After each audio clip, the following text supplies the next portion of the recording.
Chapter 1796 Jussenberg.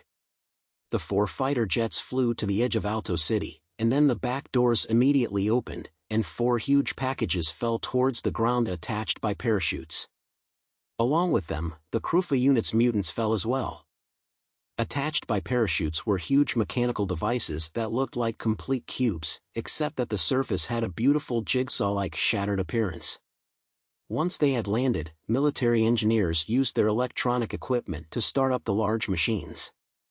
Jussenberg waited until he heard the word success from all 4 directions before he leapt towards the ground.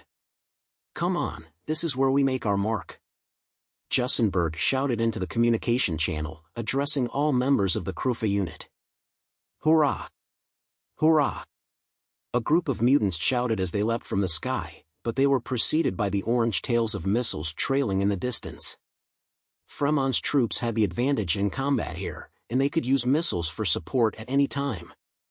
As Zhang Yi had said, although they could resist supernatural powers, thermal weapons could still be effective against them. It seemed to sense the attack approaching, and the huge mechanical life form suddenly glowed red, as if sending out some kind of signal. All the mechanical life forms that had been working busily suddenly looked up. The area that could be called their eyes all flashed a strange red light.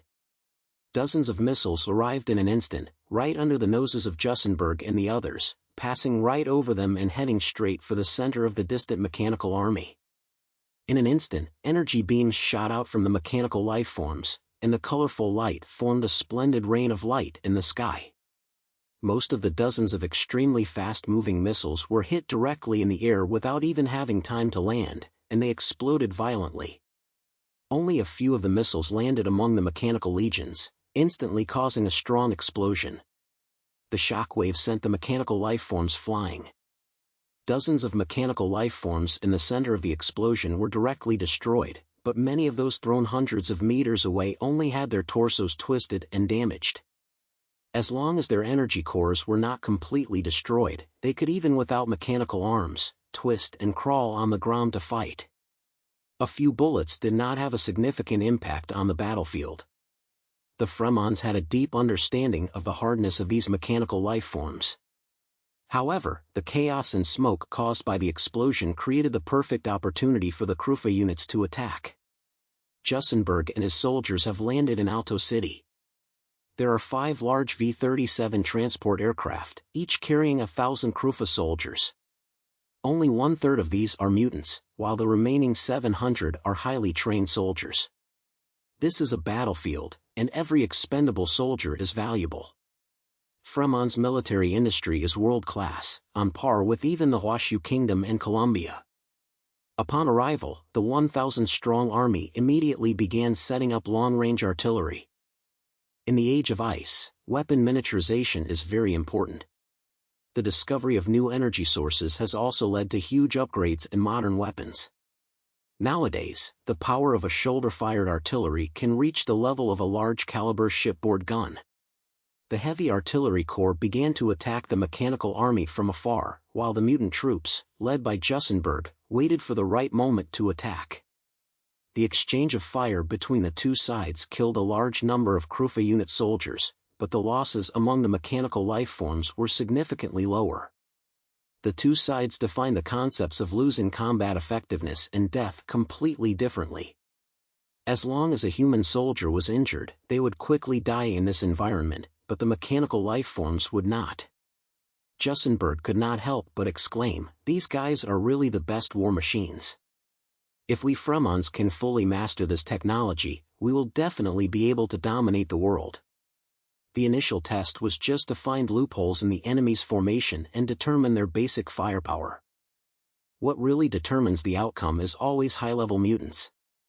"It's my turn to go."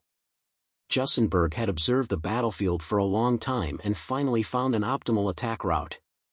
He reached behind him, and a few of his loyal Krufa soldiers immediately carried over 2 huge black metal boxes. When the boxes were opened, they contained 2 large and exaggerated crescent-shaped battle swords. Jussenberg picked up the 2 huge crescent-shaped swords. The blades were even larger than his body, but the 2 huge, heavy swords felt incredibly light in his hands.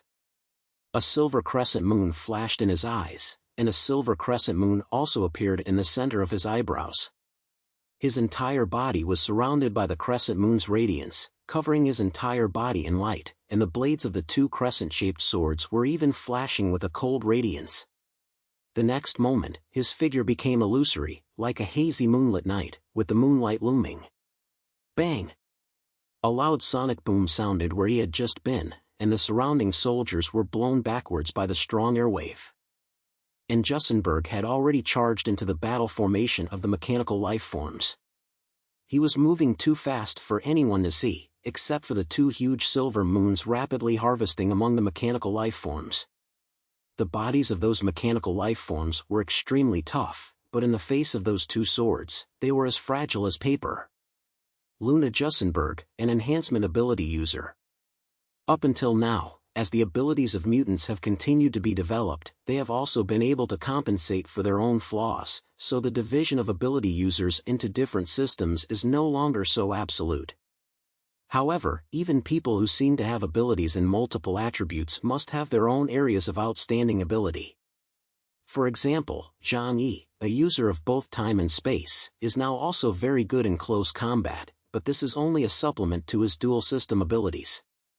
It can be roughly understood as follows: an ability user of a certain system can exert 100% of his abilities of that system, but if he acquires the abilities of another system through drugs, exercise, or secondary awakening, he can only exert 50% of the effect. Jussenberg is an enhancement-type mutant. This is one of the reasons why he was assigned this mission. Enhancement ability users are least affected by the defensive force field. His attack method is pure brute force. What can your defensive force field defend against? Jussenberg's two silver moons ripped a direct crack in the center of the Mech Legion's battle formation. The mutants from the Krufa unit shouted "Ula," and then charged past him. Facing all kinds of supernatural attacks, the mechanical lifeforms immediately deployed their defensive force fields to resist. But at this moment, the anti-defensive force field, equipment that had been prepositioned by the Fremon's troops around the perimeter, also came into play. From all directions, powerful energy began to be released in waves, targeting the entire battlefield. Fremons had been studying them for so long, and although they did not have a genius mechanical engineer like Liu Karen, the time and effort they had spent had paid off. Using opposing force fields to influence the defensive force fields of mechanical lifeforms can reduce their defensive capabilities by more than 30%. This is definitely a very great research achievement. It is equivalent to reducing the defensive capabilities of these mechanical lifeforms by 30%. Offense and defense, the relationship between spear and shield, whoever is stronger will completely affect the entire battle. When the mechanical lifeforms realize that their defensive force fields are not strong enough, it is the time for the Krufa units to tear them apart. After all, these mechanical lifeforms were not as agile as the human body, and a large proportion of them were quickly destroyed. The 300 mutants in the Krufa unit were just like the ancient Spartans, charging forward without fear. The ground was covered in the remains of the mechanical lifeforms. But they were quickly overwhelmed by the sea of mechanical lifeforms. Like an unyielding ship, they continued to fight the waves. Jussenberg was unstoppable and charged straight at the giant mechanical lifeform. If we want to win this war, we have to deal with this big guy. He's the source of this army. Jussenberg flexed his arms and swept the dozens of mechanical lifeforms in his way directly out of the way. The concentrated ray attacks around him did not cause the slightest damage to his body. Jussenberg looked up, staring at the enormous mechanical lifeform, but his mouth was full of a fanatical, warlike smile. He had to finish quickly, otherwise the mechanical army would overwhelm them in numbers. Even if he could survive in the end, the more than 1,000 Krufa warriors around him would certainly die. Ho! Jussenberg roared, and moonlight burst from his body as he sprinted forward like a flash of lightning. Red eyes lit up one after the other around the torso of the super-large mechanical lifeform. Jussenberg was fast, but not fast enough to outrun the electronic eyes, and his movements were completely captured by the mechanical lifeform. Shoo! Shoo! Shoo! the laser cannons fired in a dense web-like pattern. Jussenberg's movements came to a halt in mid-air, and his body suddenly retreated, as he began to spin rapidly along the superlarge mechanical life form. Around the superlarge mechanical life form, a hurricane of dust and ice appeared out of nowhere. In an instant, it turned into a hundreds of meters high tornado, enveloping the superlarge mechanical life form in the middle. Jussenberg's speed is fast enough to cause a huge storm. The countless eyes of the superlarge mechanical life form flicker. It can accurately determine Jussenberg's location, but its attack speed and reaction speed are not as fast as Jussenberg's. An overly large body will greatly reduce its agility at close range. Jussenberg dodges again and again, and in his eyes, this big guy is just stupid. As long as you study your opponent's fighting style in advance, it's actually not that difficult to deal with. Jussenberg swung his curved, double-edged blade in his hand, timing it perfectly, and slashed down at the ankle of the oversized mechanical life form. A smooth cut appeared directly at the ankle of its limb. The oversized mechanical life form's body became unbalanced, and it even showed signs of tipping over to one side. Seeing that he had succeeded, Jussenberg's fighting spirit on his face became even stronger.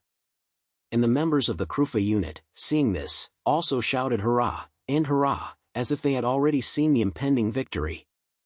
The superlarge mechanical life form quickly stabilized its form, but Jussenberg had already arrived directly below its body, which made it feel a bit flustered. Below the source of the machine, there were slender mechanical arms extending out, reaching towards Jussenberg, but they were directly slashed by Jussenberg's two crescent moon's words.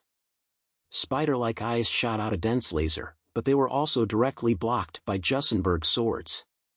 Without the advantage of a defensive force field, your offensive capabilities are nothing, are they? Jussenberg laughed heartily, and with a backhand slash, he severed another mechanical arm from the giant mechanical life form. The battle situation was transmitted in real time to Samaran City, where the trio of Prodaja were watching the crusade in real time. The battle situation in front of them made the trio let out a long sigh of relief. Prodaja said excitedly, "All that time we spent researching was not in vain."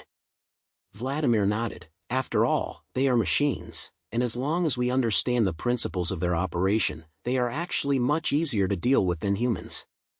Aliyev smiled. "This is also thanks to the research data provided to us by the mutant troops of other countries. Judging from the current situation, we have already mastered the methods of dealing with these mechanical life forms.